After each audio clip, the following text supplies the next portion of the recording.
O sol de 1842 já castigava as telhas de barro da fazenda quando meus olhos se abriram para mais um dia de silêncio e submissão. O cheiro de cera de abelha e mofo, misturado ao adocicado e enjoativo aroma das mangas maduras que caíam no quintal, era o perfume da minha prisão. Eu era Isabela, sinhá de nome e senhora de nada, confinada por grilhões invisíveis que pesavam mais que as correntes dos escravos na senzala. O linho fino do meu camisolão, já pegajoso de suor, antes mesmo do amanhecer, grudava-se à minha pele, um lembrete constante daquele calor úmido que parecia penetrar os ossos e sugar a vontade de viver. Minha rotina era um rosário de obrigações vazias. Acordava com o canto dos pássaros e o som distante do chicote, um estalo seco que cortava o ar e a minha alma, o prenúncio de mais um dia de dor para tantos e de tédio sufocante para mim. Tomava meu banho frio, vestia meus vestidos pesados e me sentava à mesa do desjejum, onde o coronel Afonso, meu marido, já me aguardava.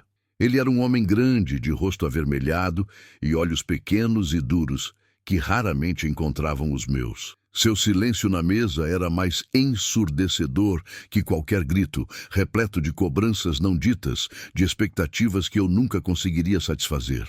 A cada manhã, o café amargo descia queimando pela minha garganta, o pão de milho seco esfarelava na boca e o coronel Afonso resmungava sobre a colheita, sobre os escravos, sobre qualquer coisa, menos sobre nós.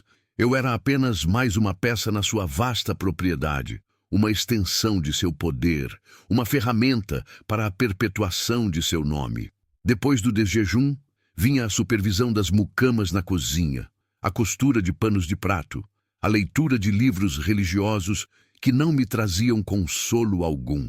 Meus dias se arrastavam, longos e idênticos, como as contas de um terço repetido à exaustão. Eu me lembrava da menina que fui, sonhadora e cheia de vida, lendo romances escondida no pomar da fazenda de meu pai.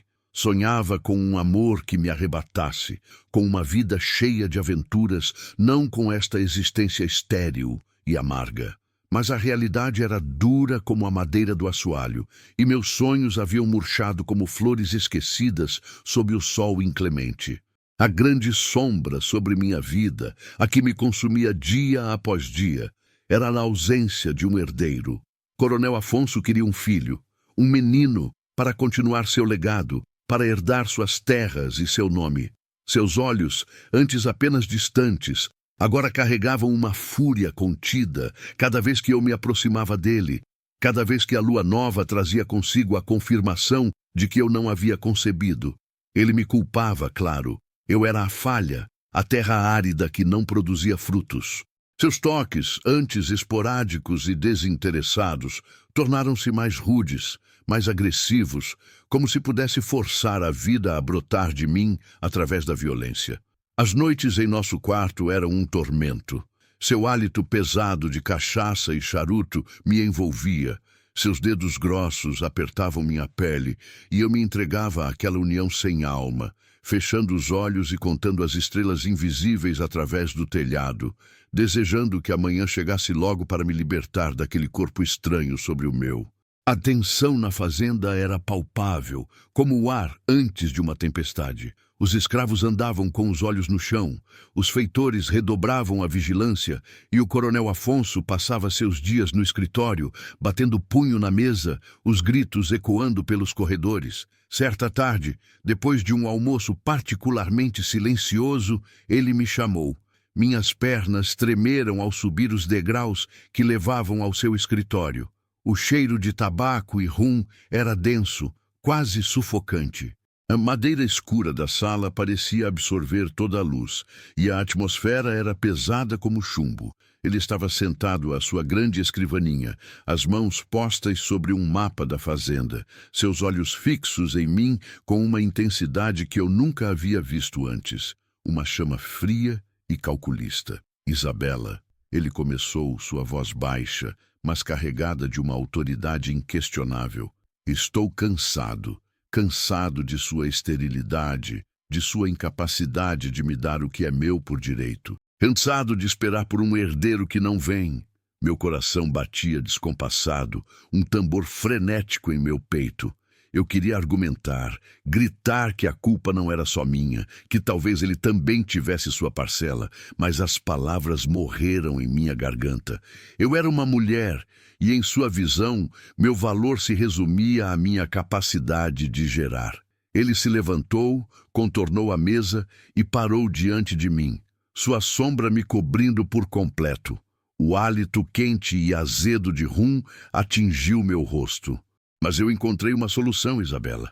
Uma solução para nosso problema, para meu problema. Sua voz era um sussurro, mas cada palavra era um punhal. Ele explicou seu plano, sua face impassível, enquanto as minhas entranhas se retorciam em horror. Eu deveria conceber sim, mas não com ele. Com um de seus escravos, um homem forte, saudável, um reprodutor de sua melhor linhagem. Aquele ato profano, aquela ideia bizarra e cruel, era a sua maneira de garantir um herdeiro, de me humilhar ainda mais, de me reduzir a um mero receptáculo. Eu senti o sangue gelar nas veias, o estômago revirar em náusea. Não! Eu sussurrei, a palavra um fio de voz quase inaudível. Eu não posso, Afonso, por favor, não me faça isso. Ele riu, um som seco e sem humor. Pode, Isabela, e vai, ou juro por Deus que sua vida será um inferno pior do que você pode imaginar. Você vai me dar um herdeiro, custe o que custar. Naquela noite, o céu estava limpo, cravejado de estrelas indiferentes à minha agonia. O ar noturno trazia o cheiro da terra úmida e o lamento distante de um curió. Eu estava em meu quarto, vestida com a camisola mais simples, meu corpo tremendo incontrolavelmente.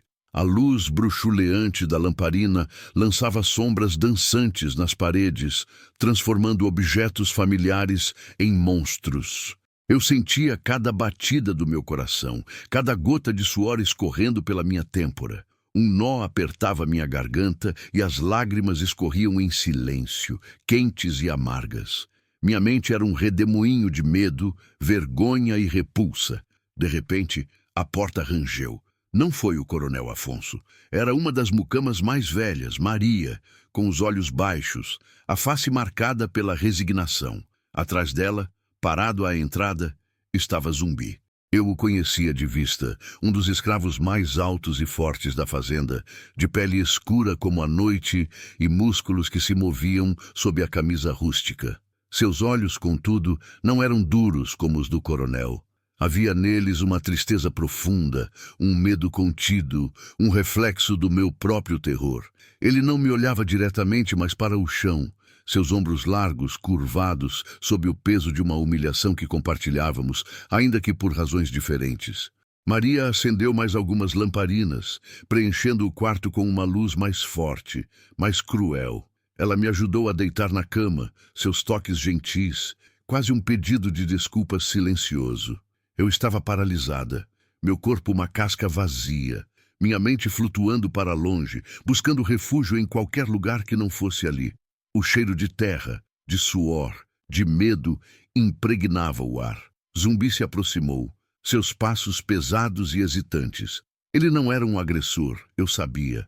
Ele era tão vítima quanto eu, forçado a cumprir a ordem de um senhor cruel, com a ameaça da chibata e da morte pairando sobre sua cabeça. Eu fechei os olhos, mas as imagens invadiam minha mente, e as sensações, meu corpo. Senti o calor do seu corpo se aproximando, o tecido áspero de sua camisa roçando minha pele.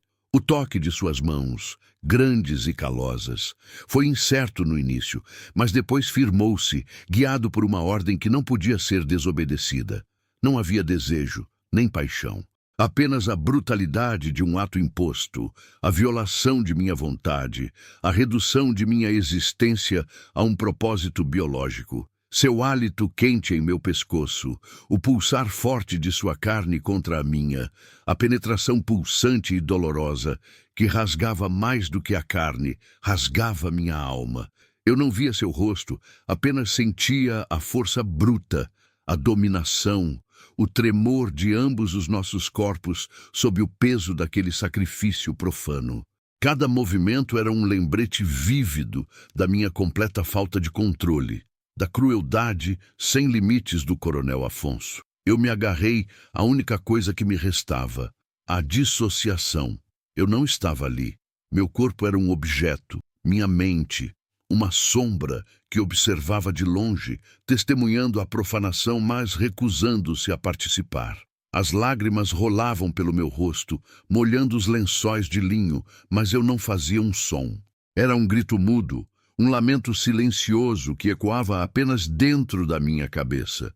Quando tudo terminou, ele se afastou, seus olhos ainda baixos, sua respiração pesada. Não houve palavras, nem olhares trocados. Apenas o vazio, a vergonha e a sensação de ter sido esmagada, despojada de tudo. Maria me ajudou a me vestir, seus dedos suaves limpando as lágrimas do meu rosto.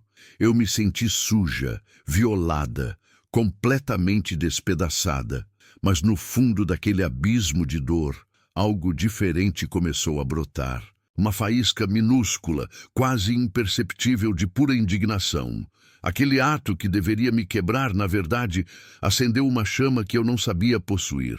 Uma raiva fria, uma determinação silenciosa. Eu não seria mais uma vítima passiva. Eu não seria apenas um recipiente. Eu me refazia. Se essa sensação é familiar para você, se você já se sentiu assim, deixe seu like para mostrar que estamos juntos nesta jornada.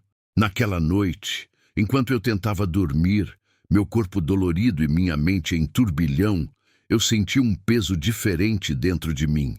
Não era apenas a dor física, era a semente de algo novo, algo que havia sido plantado na escuridão, contra a minha vontade, mas que, de alguma forma, era agora parte de mim. E com essa semente veio uma certeza gelada. A minha vida, a vida da Isabela de antes, havia terminado. Mas uma nova Isabela, uma Isabela que não se curvaria, estava prestes a nascer das cinzas daquela humilhação. Eu não sabia como, nem quando, mas eu me vingaria. Não com violência, mas com a minha própria existência, com a minha própria superação. Eu transformaria a crueldade em força, a dor em propósito. Eu faria daquele ato de dominação o início da minha libertação.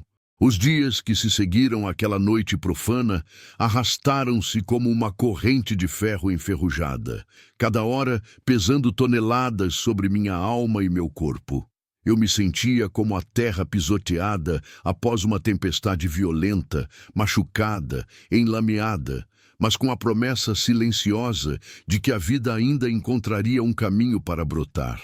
O cheiro de terra molhada e a doçura enjoativa das flores de jasmim que invadiam meu quarto pela janela aberta pareciam zombar da aridez que sentia por dentro. A cada amanhecer, o sol subia no céu de um azul implacável, e eu me forçava a levantar, a vestir os mesmos vestidos pesados de algodão, a cumprir as mesmas obrigações vazias. Mas algo havia mudado. A submissão cega havia sido rachada, e por entre as frestas, uma fúria fria começava a se solidificar. Eu me observava no espelho embaçado do meu toucador, a imagem pálida e sem vida que me devolvia o olhar. Meus olhos, antes apenas tristes, agora carregavam uma intensidade nova, um brilho quase febril de quem havia visto o abismo e voltado. Eu tocava minha pele, os braços, o pescoço, e sentia a memória dos toques rudes do Coronel Afonso, misturados à lembrança das mãos grandes e calosas de Zumbi, de seu corpo forte e suado sobre o meu. Não havia repulsa, não mais, apenas uma estranha constatação da violação, da marca indelével que aquela noite havia deixado. Eu me sentia suja, sim, mas também estranhamente poderosa, como se tivesse suportado o impensável e sobrevivido. A dor física havia diminuído, mas a dor da alma permanecia, um eco constante, um lembrete de que eu havia sido reduzida a um mero instrumento. Mas essa redução, paradoxalmente, me libertava. Não havia mais nada a perder. As manhãs à mesa do desjejum eram um tormento disfarçado. Coronel Afonso continuava a proferir suas queixas sobre a colheita, sobre os escravos preguiçosos, sobre a seca que ameaçava as plantações de café e cana.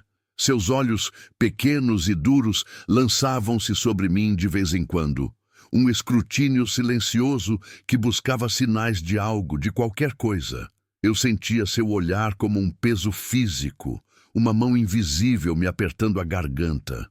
Eu mantinha minha face impassível, um rosto de porcelana, um véu de indiferença que escondia o vulcão em erupção dentro de mim. O café amargo, antes um mero ritual, agora era um desafio. Eu o bebia, sentindo-o queimar a garganta, engolindo junto à amargura da minha existência, a humilhação recente. Cada mordida no pão de milho seco era um ato de resistência, um lembrete de que eu ainda estava ali, ainda respirava, ainda existia. Ele esperava ver-me desfalecer, definhar. Mas eu não lhe daria essa satisfação, nunca. Maria, a mucama mais velha, tornou-se minha sombra silenciosa, minha confidente sem palavras. Seus olhos, acostumados à dor e à submissão, pareciam me ver de verdade, enxergar a tempestade por trás da minha calma. Ela me trazia água fresca, preparava meu banho com ervas aromáticas para aliviar as dores do corpo. Seus toques leves e gentis eram um bálsamo para minha alma ferida. Certa tarde, enquanto ela penteava meus longos cabelos escuros, seus dedos se demoraram um pouco mais em minha nuca. Nossos olhares se encontraram no espelho. Não havia necessidade de palavras. Havia um entendimento mudo, uma solidariedade feminina que transcendia as barreiras de sinhá e escrava. Eu via em seus olhos a memória de suas próprias dores, de suas próprias perdas, de suas próprias violações. E naqueles olhos eu via também uma força ancestral, uma resiliência que eu começava a sentir em mim. A Sinhá está diferente, ela sussurrou, sua voz rouca, quase um sopro, enquanto seus dedos continuavam a desembaraçar meus cabelos. Um brilho novo nos olhos. Eu não respondi, apenas fechei os olhos, absorvendo suas palavras, a verdade contida nelas. Sim, eu estava diferente. Eu estava em carne viva, mas viva. E o brilho, talvez, fosse o reflexo da chama que ardia em meu peito, a chama da indignação. Os dias se transformaram em semanas, uma semana, 2, 3. Meu corpo, antes um templo de fragilidade e esterilidade, começou a dar sinais sutis de mudança. Uma náusea leve pela manhã, um cansaço que não era o cansaço do tédio, mas um cansaço mais profundo, mais visceral. O cheiro adocicado das mangas no quintal, que antes me parecia enjoativo, agora me provocava um revirar de estômago. O cheiro de tabaco e rum do Coronel Afonso, antes apenas desagradável, tornava-se insuportável, fazendo-me afastar dele com uma repulsa instintiva. Eu observava meu corpo com uma curiosidade mórbida. Aquilo que havia sido concebido na escuridão, na dor, na humilhação, estava agora se manifestando. Eu estava grávida. A confirmação veio com o atraso da menstruação, um atraso que antes me enchia de desespero e medo, e agora me enchia de uma emoção complexa e contraditória. Medo sim, mas também uma estranha sensação de poder. Poder sobre meu próprio destino, poder sobre o Coronel Afonso, poder sobre a vida que crescia dentro de mim, uma vida que era minha e de mais ninguém. Essa revelação, no entanto, não veio sem uma batalha interna brutal. Eu me sentava na varanda, observando as colinas verdes e ondulantes da fazenda, o céu azul sem nuvens, e questionava a Deus, ao universo, a mim mesma. Como eu poderia amar um filho concebido de tal maneira? Um filho que era, ao mesmo tempo, a prova da minha violação e o instrumento da minha libertação? As dúvidas me corroíam. Eu me sentia suja, indigna de ser mãe. Como poderia olhar para aquela criança e não ver o rosto do Coronel Afonso, a crueldade de seu plano, a humilhação que ele me impôs? E Zumbi, o pai biológico, o que ele sentiria? Ele seria punido? Seria recompensado? Eu não sabia. O peso daquela responsabilidade era esmagador. Eu me lembrava da minha infância, dos livros de romance que eu lia escondida no pomar, sonhando com um amor puro, com um casamento feliz, com filhos concebidos no afeto e na paixão. Aqueles sonhos pareciam agora migalhas ao vento, levadas para longe pela realidade brutal da minha existência. Mas à medida que a vida dentro de mim se afirmava, uma nova perspectiva começou a surgir. Este filho, esta pequena semente de vida, não era apenas o produto da barbárie. Ele era uma chance. Uma chance de reescrever minha história, de transformar a dor em propósito. A resistência interna era forte. Uma voz em minha cabeça sussurrava que era melhor desistir, deixar-me consumir pela tristeza, pela vergonha, que eu era apenas uma mulher, sem poder, sem voz, presa nas garras de um homem cruel, em um mundo que não valorizava a mulher além de sua capacidade reprodutiva. Mas outra voz, mais forte, mais insistente, começava a ecoar. A voz da Isabela, que havia sido esmagada, mas que agora se recusava a ficar no chão. A voz da indignação, da fúria fria que havia sido acesa naquela noite escura. Eu me recordava das histórias que Maria contava baixinho, enquanto as outras mucamas dormiam. Histórias de mulheres escravas que haviam resistido, que haviam encontrado maneiras de sobreviver, de proteger seus filhos, de manter sua dignidade em meio à crueldade mais abjeta. Mulheres que, com a força de sua própria vontade, haviam moldado seus destinos, mesmo sob o jugo da escravidão. Aquelas histórias, antes apenas contos distantes, agora ressoavam com uma nova urgência em meu coração. Eu não era escrava, mas meus grilhões eram tão reais quanto os de ferro, invisíveis, mas pesados. E se elas puderam, eu também poderia.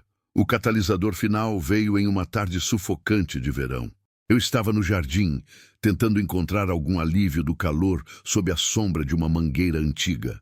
O ar estava pesado, carregado com o cheiro adocicado das frutas maduras e o fedor da fumaça de alguma queimada distante. De repente, ouvi os gritos. Gritos de dor, seguidos pelo estalo seco do chicote. Não era um som incomum na fazenda, mas naquele dia, algo dentro de mim se quebrou. Eu me levantei e segui o som, meus pés me levando, quase contra a minha vontade, em direção à senzala. Lá, sob o sol implacável, estava o coronel Afonso, seu rosto vermelho e distorcido pela raiva, brandindo o chicote com uma fúria descontrolada. A seus pés, caído na terra seca, estava um jovem escravo, seu corpo nu marcado por vergões sangrentos. E ao lado dele, com os olhos fixos no chão, a face impassível, mas os músculos tensos, estava Zumbi. Ele não se movia, não intervinha, porque sabia que qualquer reação seria sua própria sentença de morte. Ele era forte, sim, mas impotente diante da crueldade do Senhor. Eu vi o sangue escorrer pela pele escura do jovem escravo, o brilho metálico na terra, o tremor em seu corpo. E naqueles olhos baixos de Zumbi, eu vi não apenas medo, mas uma dor profunda. Uma humilhação silenciosa que me atingiu como um raio. Naquele momento, enquanto o cheiro de suor, sangue e terra se misturava no ar quente, uma clareza gelada me atingiu. Aquela criança que eu carregava não era apenas o filho do coronel Afonso, nem apenas o filho de Zumbi. Era meu filho, minha carne, meu sangue, minha esperança. E eu não permitiria que ele nascesse em um mundo de tamanha crueldade e dominação sem que eu lutasse para mudá-lo. Eu não permitiria que meu filho fosse mais um instrumento nas mãos de um tirano. Eu não seria mais uma vítima passiva. Eu voltei para o casarão, meus passos firmes, meu coração batendo com uma nova resolução. O cheiro de cera e mofo da casa, antes sufocante, agora parecia o cheiro de um campo de batalha. Eu entrei em meu quarto, fechei a porta e me olhei novamente no espelho. A imagem pálida ainda estava lá, mas agora havia uma chama nos meus olhos, uma determinação que nunca havia existido antes. Eu toquei minha barriga, ainda plana, mas já o berço de uma nova vida, e sussurrei, para mim mesma, para a criança que crescia, para o universo que me observava. Eu vou proteger você. Eu vou mudar meu destino. Eu vou fazê-lo pagar por tudo isso. A decisão estava tomada. Não seria uma fuga, não seria uma rebelião aberta. Seria uma guerra silenciosa, travada com astúcia, com inteligência, com a força da minha própria vontade. Eu usaria a gravidez, o filho, como minha arma mais potente. Eu me tornaria indispensável, não como um mero recipiente, mas como a mãe do herdeiro, a mulher que garantiria o futuro daquela fazenda. Eu aprenderia tudo, observaria tudo e esperaria o momento certo para agir.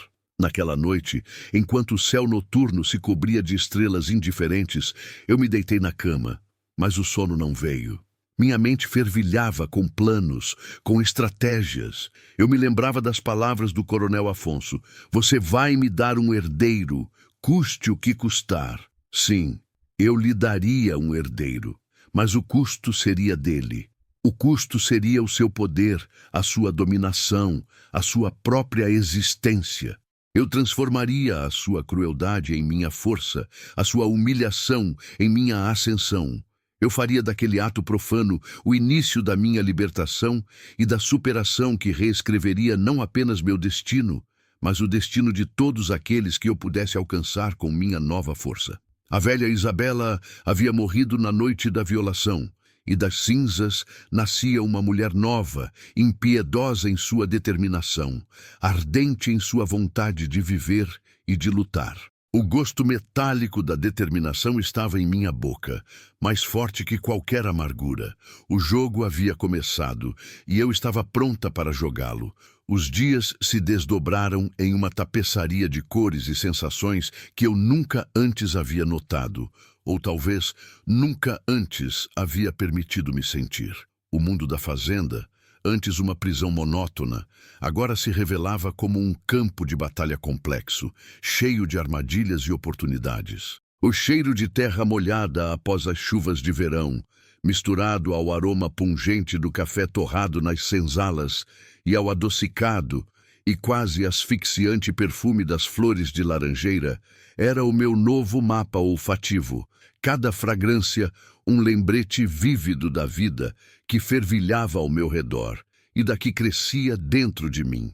Minha mente, antes um labirinto de melancolia, tornou-se um quartel-general. Cada pensamento uma estratégia, cada observação uma peça do meu intrincado jogo. Comecei a me mover pela fazenda com um propósito renovado. Meus olhos agora não apenas viam, mas analisavam. Eu observava os escravos nos campos de cana, seus corpos curvados sob o sol impiedoso, o suor escorrendo em riachos pela pele escura. Via a exaustão em seus rostos, mas também a centelha de vida em seus olhares, a maneira como se comunicavam em silêncios e gestos, uma linguagem que eu nunca havia tentado decifrar. O estalo do chicote, antes apenas um som distante e doloroso, agora era um chamado à ação, um lembrete constante da crueldade que eu deveria desmantelar. O primeiro passo foi sutil, quase imperceptível. Eu comecei a passar mais tempo na cozinha, sob o pretexto de supervisionar as mucamas, mas, na verdade, observando Maria. Ela era a minha rocha, minha ponte para um mundo que eu precisava compreender. Seus olhos, que antes me ofereciam apenas consolo, agora se arregalavam levemente quando eu fazia perguntas sobre a colheita, sobre os feitorias, sobre a saúde dos escravos. Maria, a colheita de café deste ano parece mais fraca. Por quê? Eu perguntava, minha voz suave, mas com uma curiosidade genuína. Ela me olhava, surpresa, e respondia com a sabedoria de quem havia passado a vida naquelas terras. Sim, as chuvas vieram tarde. E o feitor João tem forçado demais os moços. Não tem dado descanso. A terra também precisa de mais força, de mais adubo. Eu absorvia cada palavra, cada detalhe. Comecei a frequentar a despensa, o armazém, os estábulos, sempre com uma desculpa plausível. Verificar a qualidade dos alimentos, conferir os tecidos, examinar a saúde dos animais. O feitor João, um homem corpulento e de olhos desconfiados, me olhava com estranheza, mas não ousava questionar a Sinhá. Ainda mais uma sinhá grávida do herdeiro do coronel. Eu sentia seu olhar pesado em minhas costas, um misto de desconfiança e um certo respeito forçado pela minha nova condição. Eu percebia o cheiro de suor rançoso e cachaça em sua pele, um cheiro que me dava náuseas e me fazia querer manter distância, mas eu me forçava a permanecer, a aprender. Minha gravidez avançava, e com ela uma nova camada de proteção e poder se instalava. O coronel Afonso, que antes me via com desprezo, agora me observava com uma satisfação contida, um brilho de posse em seus olhos. Ele ainda era o mesmo homem cruel, mas a presença do herdeiro em meu ventre o tornava, de certa forma, maleável. Eu usava isso. Afonso, eu preciso de melhores condições para o nosso filho. As mucamas não estão cuidando bem da casa. O ar está pesado. Preciso de ar puro, de mais descanso, eu dizia, minha voz um pouco mais firme do que antes, mas ainda envolta em uma aura de fragilidade feminina. Ele, para meu espanto, cedia. Ordenava que as janelas fossem abertas, que o ar fresco circulasse, que as mucamas redobrassem os cuidados. Ele me via como uma incubadora preciosa, e eu usava essa visão a meu favor. Comecei a pedir acesso aos livros de contas da fazenda. Preciso entender como as coisas funcionam, Afonso.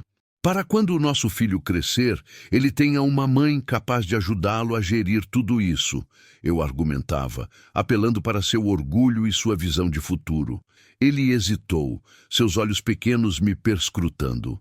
O cheiro de tabaco e rum que emanava de seu escritório era mais forte ali, quase me sufocando. Mas no final, ele cedeu, com uma ressalva. Maria, a mais velha, pode lhe explicar o que for necessário. Mas não me venha com perguntas tolas, Isabela, e não toque nos meus documentos importantes. Foi uma pequena vitória, uma fresta no muro. Maria, com seus olhos sábios, me ajudava a entender os números, as safras, os lucros e as dívidas. Ela lia para mim, pois eu não sabia decifrar os algarismos complexos, e me explicava o que significavam as entradas e saídas. Eu via a exploração em cada linha, a vida dos escravos transformada em números frios de produção. A relação com Zumbi era a mais complexa, a mais dolorosa e a mais vital. Eu o via de longe nos campos, seus músculos tensos sob o sol, seu rosto impassível. Ele me evitava, e eu o entendia. A memória daquela noite estava gravada em nossos corpos, uma ferida aberta para mim e talvez uma cicatriz profunda para ele. Mas eu precisava me aproximar. Um dia, encontrei-o consertando uma cerca nos fundos da fazenda sozinho. O cheiro de madeira recém-cortada e terra úmida pairava no ar. Me aproximei, meu coração batendo forte no peito. Zumbi, eu disse, minha voz quase um sussurro. Ele parou, mas não se virou, seus ombros largos tensos. A Sinhá precisa de algo? Sua voz era grave, baixa, sem emoção. Eu queria falar sobre a criança. Eu respondi, sentindo o calor subir ao meu rosto. Ele finalmente se virou, seus olhos escuros e profundos encontrando os meus. Havia uma mistura de medo, tristeza e uma curiosidade velada em seu olhar. O filho é do coronel, ele disse, a voz ainda mais baixa. É o que todos dirão. Eu sei, eu concordei, sentindo uma pontada de dor. Mas é nosso também, e eu não quero que ele cresça neste mundo de crueldade. A honestidade de minhas palavras pareceu atingi-lo. Ele baixou os olhos novamente, mas desta vez havia um tremor quase imperceptível em seus lábios. O que a Sinhá pode fazer? Ele perguntou, sua voz cheia de um ceticismo amargo. Eu não sei ainda, mas eu vou fazer algo. Eu vou proteger essa criança. E talvez eu possa proteger outros também. Eu não prometi nada, não menti, mas plantei uma semente. Nossas conversas se tornaram mais frequentes, sempre em segredo, sempre com a máxima cautela. Ele me contava sobre a vida na senzala, sobre as injustiças, as punições, as pequenas resistências. Eu lhe falava sobre o coronel, sobre os negócios, sobre as suas fraquezas. Uma aliança silenciosa e perigosa começou a se formar, construída sobre a dor compartilhada e a esperança de um futuro diferente. Eu sentia o cheiro de sua pele, de suor, de trabalho pesado, um cheiro que antes me remetia àquela noite, mas que agora, estranhamente, trazia um conforto, uma sensação de cumplicidade. Minhas vitórias eram pequenas, mas significativas. Consegui que Maria e outras mucamas tivessem um pouco mais de descanso, sob a justificativa de que, assim, a grávida precisava de um ambiente mais tranquilo. Convenci o coronel a investir em novas ferramentas para a colheita, argumentando que isso aumentaria a produtividade e, consequentemente, seus lucros, mas, na verdade, aliviando um pouco o fardo dos escravos. Ele, cego por sua ambição, comprava minhas ideias. Eu lia cada documento que conseguia. Maria traduzindo os números e as letras em histórias de exploração e lucro. Eu percebia a fragilidade do império do coronel, construído sobre dívidas e a exploração brutal de vidas. Mas nem tudo era progresso.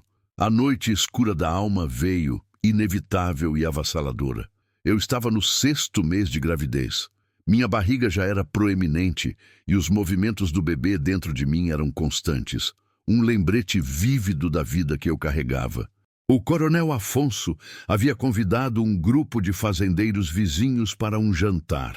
A casa estava cheia de risadas masculinas, o cheiro de charuto e cachaça impregnando cada canto.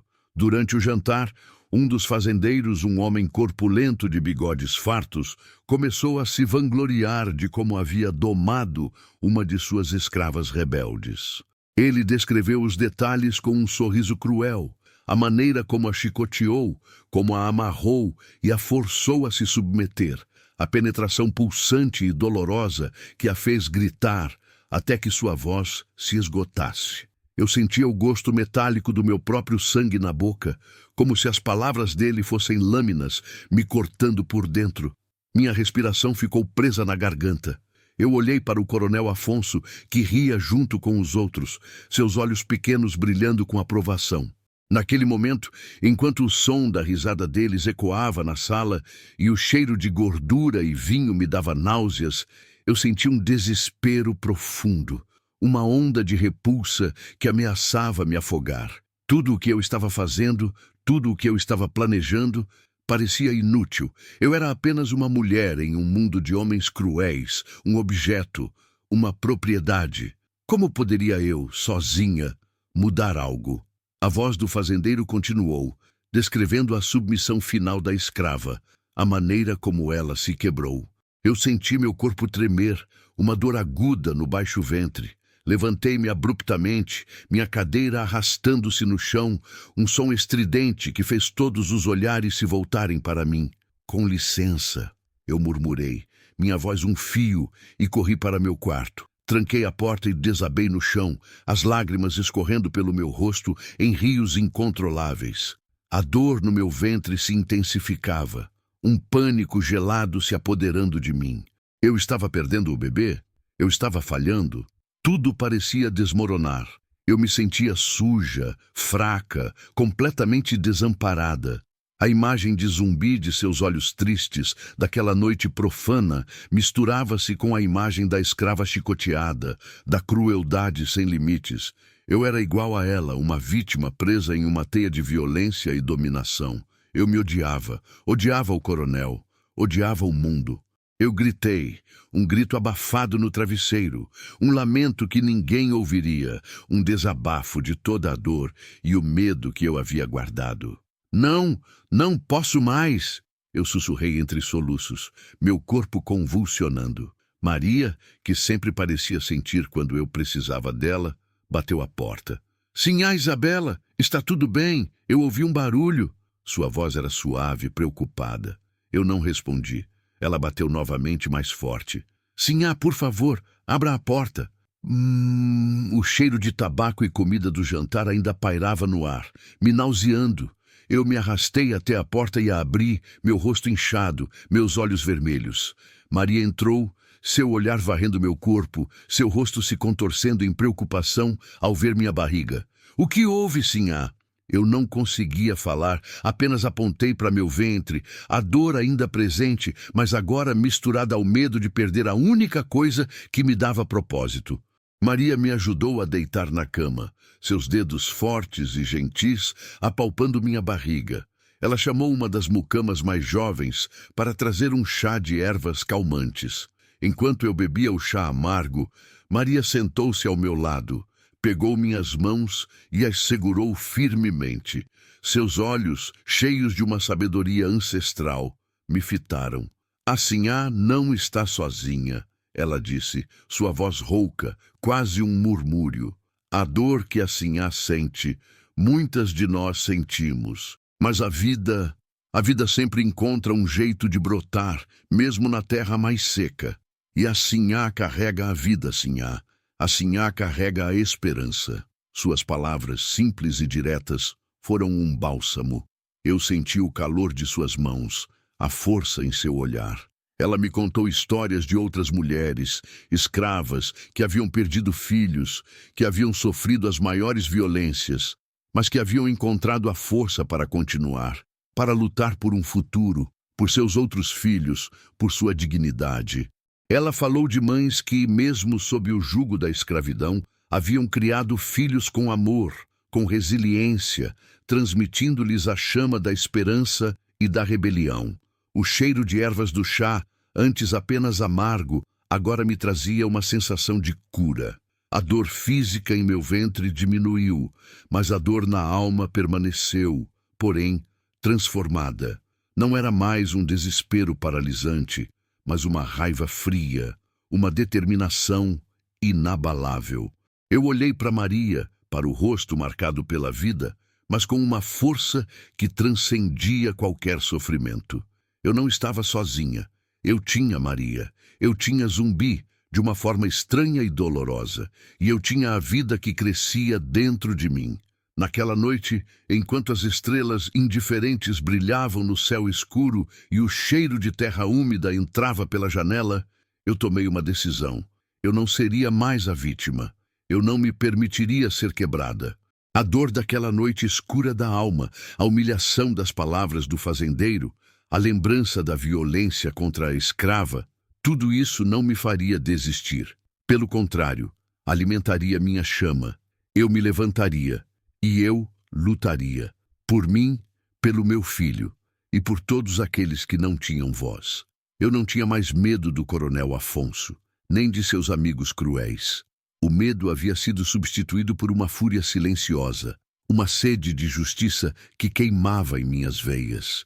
Eu toquei minha barriga, sentindo um pequeno chute, um lembrete de que a vida, apesar de tudo, pulsava forte dentro de mim. O gosto metálico da determinação estava em minha boca, misturado ao sabor adocicado do chá de ervas. Eu me virei para Maria, meus olhos fixos nos seus. Maria, eu preciso de sua ajuda. Eu preciso aprender tudo. Eu preciso saber como destruir o coronel Afonso. Minha voz era firme, carregada de uma convicção que eu nunca havia sentido antes. Maria apenas assentiu, um sorriso triste, mas determinado, surgindo em seus lábios. Ela sabia que a guerra estava apenas começando e que a Sinhá Isabela, antes frágil, havia se transformado em uma guerreira implacável. Eu não seria mais um objeto. Eu seria a força que reescreveria meu destino e o de muitos outros. O jogo havia sido reiniciado e agora eu sabia as regras e eu estava pronta para vencer. Os meses que se seguiram àquela noite de revelação e fúria fria foram um turbilhão de aprendizado e dissimulação. Eu me movia pela fazenda com uma nova energia, uma máscara de resignação e fragilidade que escondia a mente estratégica que fervilhava em meu interior. Minha barriga crescia, lenta, mas inexoravelmente, e com ela, a urgência de meu plano se tornava mais palpável. O cheiro de terra molhada pelas chuvas torrenciais de verão, misturado ao aroma pungente do café recém-torrado e ao fedor persistente de mofo e suor que emanava das senzalas, era o pano de fundo sensorial de minha transformação.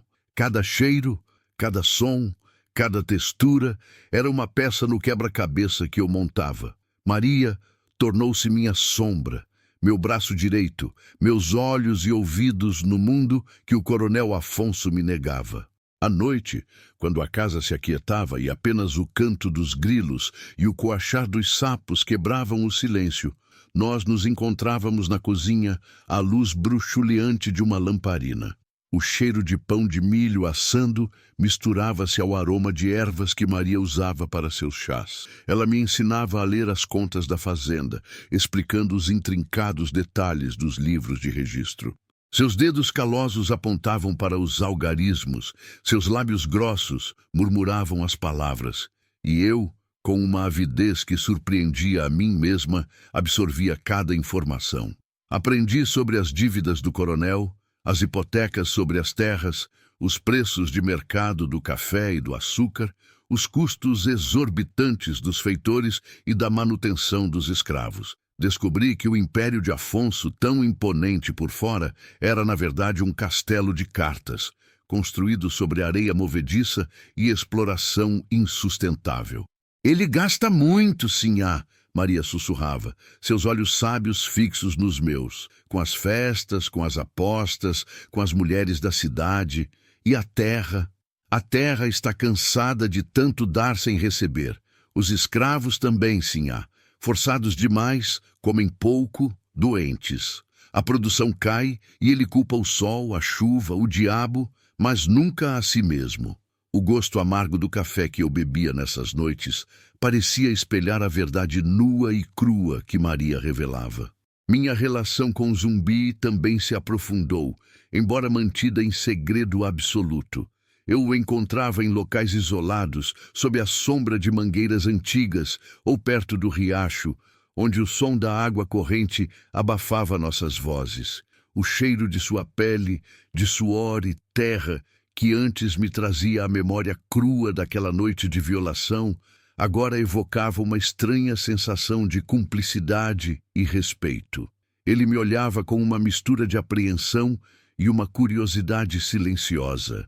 Eu lhe falava sobre o que aprendia com as contas, sobre a instabilidade financeira do coronel.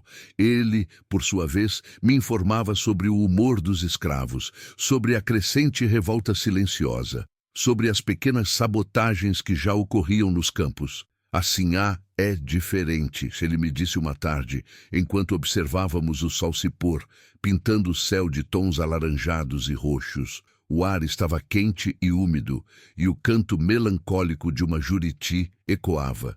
"Não é como as outras sinhas, tem fogo nos olhos." Eu senti um calor subir ao meu rosto, mas não por vergonha. Era a chama da determinação. "Eu lutei contra esse fogo por muito tempo, zumbi, mas agora ele é minha força.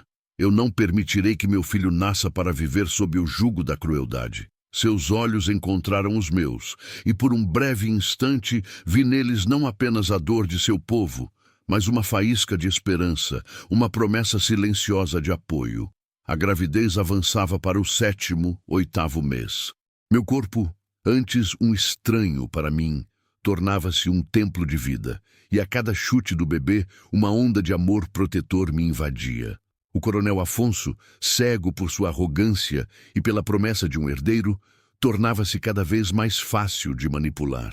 Eu me queixava de dores, de cansaço, de tonturas, sempre com um toque de fragilidade. "Afonso, o ar da casa está pesado. Preciso de mais luz, de mais espaço para o bebê. E os escravos, eles precisam de mais cuidado para que o trabalho não pare. Se adoecerem, a colheita sofre e nossos lucros diminuem, não é?" Ele, temendo por seu futuro herdeiro e por sua fortuna, cedia. Ordenava que janelas fossem abertas, que as mucamas trabalhassem menos, que os escravos doentes recebessem mais cuidado, tudo sob o pretexto de proteger aquele que viria. Eu usava sua ambição contra ele mesmo. Afonso, no entanto, tornava-se mais volátil, mais violento. O cheiro de cachaça e charuto era constante em seu hálito, e seus olhos, antes apenas duros, agora carregavam uma sombra de paranoia e frustração. As notícias do mercado eram ruins. A seca ameaçava as plantações e os bancos começavam a cobrar suas dívidas com juros exorbitantes. Ele batia punho na mesa, seus gritos ecoando pelos corredores, e eu, quieta em meu quarto, ouvia tudo, cada palavra, cada ameaça, e sentia a teia que eu tecia se apertar ao redor dele. A noite escura da alma havia me fortalecido, mas a maternidade, a experiência de carregar uma vida dentro de mim, me transformou em uma leoa. O parto foi longo e excruciante, uma batalha de horas contra a dor, o suor e o medo. Maria estava ao meu lado. Seus toques firmes e suas palavras de encorajamento eram a única âncora que me prendia à realidade. O cheiro de sangue e suor era denso no quarto, o ar carregado de tensão. Eu gritava, minha voz rouca, minha garganta em carne viva. Cada contração era uma onda de dor que me rasgava, me consumia, mas eu me agarrava à imagem do meu filho, à promessa de um futuro. E então, o choro, um som pequeno, mas poderoso, que cortou o ar e me trouxe de volta. Meu filho, um menino. Maria o limpou, o envolveu em um pano macio e o colocou em meus braços. Seus olhos, tão pequenos e escuros, me fitaram com uma inocência que me quebrou e me refez ao mesmo tempo. O cheiro de bebê, de leite, de vida nova, inundou meus sentidos, lavando para longe o cheiro de sangue e dor. Naquele momento, todas as dúvidas, todas as amarguras foram substituídas por um amor avassalador. Um amor que me dava uma força que eu nunca soubera que possuía.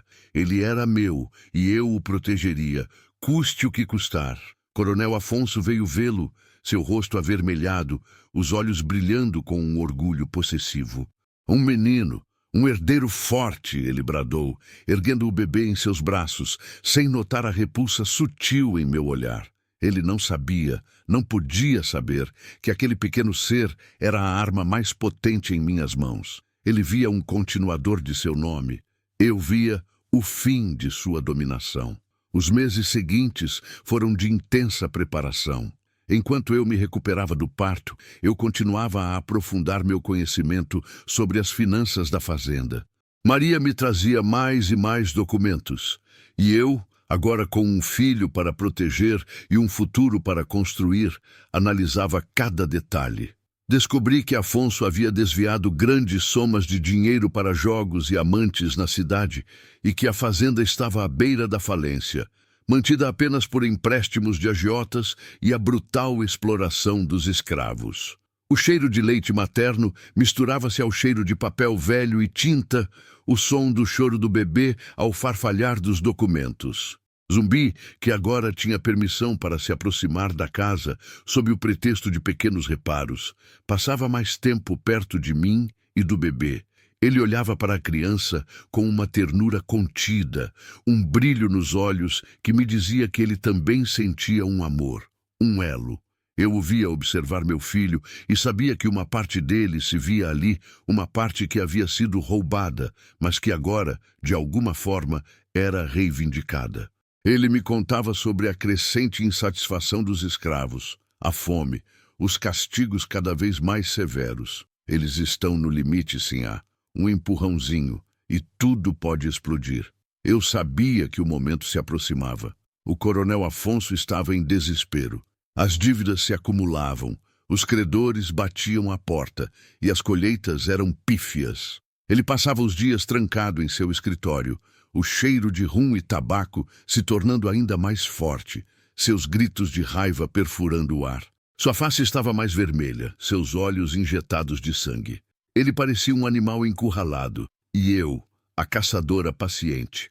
O golpe final veio em uma noite de tempestade. O céu estava negro, rasgado por relâmpagos que iluminavam a fazenda em flashes fantasmagóricos. O cheiro de ozônio e terra molhada era intenso e o som do trovão fazia as vidraças tremerem. Afonso havia convidado um banqueiro da cidade, um homem gordo e impiedoso, para uma última tentativa de renegociar suas dívidas. Eu, vestida com um de meus melhores vestidos, com meu filho nos braços, desci à sala de estar, onde o cheiro de charuto e medo era palpável. O bebê dormia, aninhado em meu peito, seu pequeno corpo quente e pesado, um lembrete constante do meu propósito. Afonso estava pálido, suado, seus olhos pequenos varrendo o ambiente com desespero. O banqueiro, de face impassível, folheava os documentos que eu havia, sutilmente, feito chegar às suas mãos. Coronel Afonso, ele disse, sua voz fria e cortante como o raio que acabara de rasgar o céu. Seus registros estão em desordem. Há desvios, gastos excessivos, hipotecas sobre hipotecas, e esta fazenda, coronel, está insolvente, completamente falida. O rosto de Afonso ficou roxo. Ele se virou para mim, seus olhos em chamas. Isabela, o que você fez? Sua voz era um rugido, mas sem poder, apenas desespero. Eu o encarei, minha face calma, meus olhos fixos nos seus.